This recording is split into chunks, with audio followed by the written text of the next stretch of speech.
कानपुर से ही सरकार की पूरी पोल खुल जाएगी कि Bharatiya Janata party political party नहीं है, इट्स अ गैंग।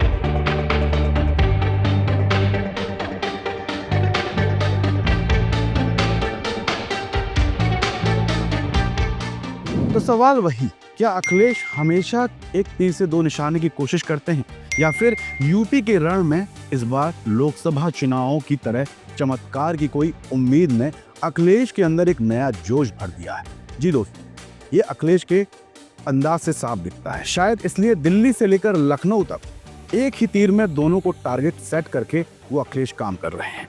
अखिलेश के अंदर एक ये जोश बीजेपी को लगातार परेशान कर रहा है।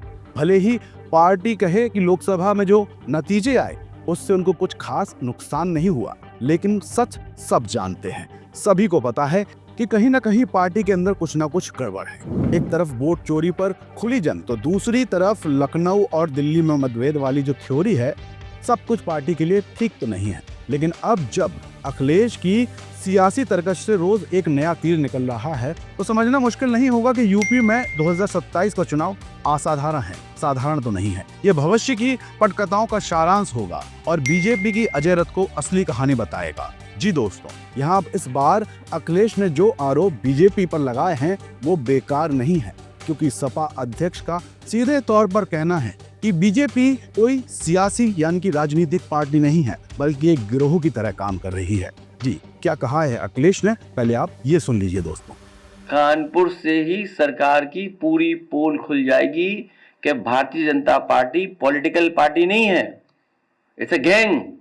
गैंग की तरह काम हो रहा है वहां, और इसीलिए उत्तर प्रदेश की जनता ने मन बना लिया है कि भारतीय जनता पार्टी का उत्तर प्रदेश से इस बार सफाया होगा, सफाया।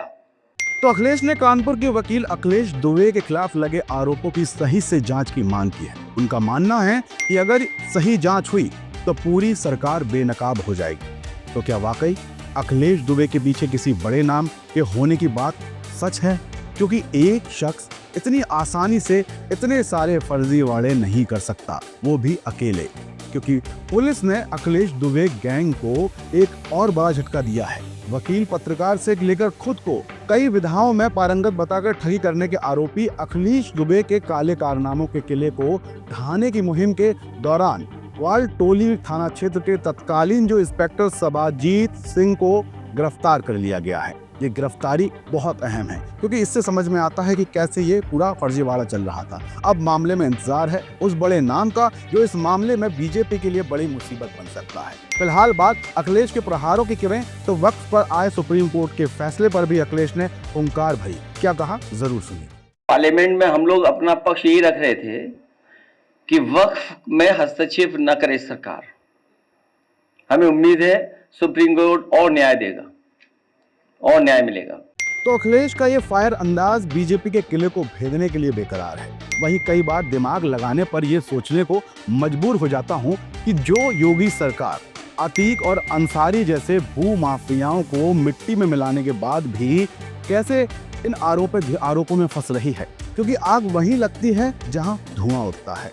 अब क्या ये माना जाए कि योगी सरकार में कुछ तो ऐसी चीजें भी हो रही हैं जो सीएम के दरबार से दूर रखी जाती हैं, और इन चीजों को दूर रखने वाले वो लोग कौन से हैं जी सीएम के नाम पर यूपी में जो ये खेल कर रहे हैं? अचानक से ऐसे मामलों के एक के बाद एक सामने आने का मतलब क्या है? क्योंकि सवाल तो अब उठेंगे ही। अब देखना होगा सीएम योगी इन सवालों का जवाब कैसे देते हैं।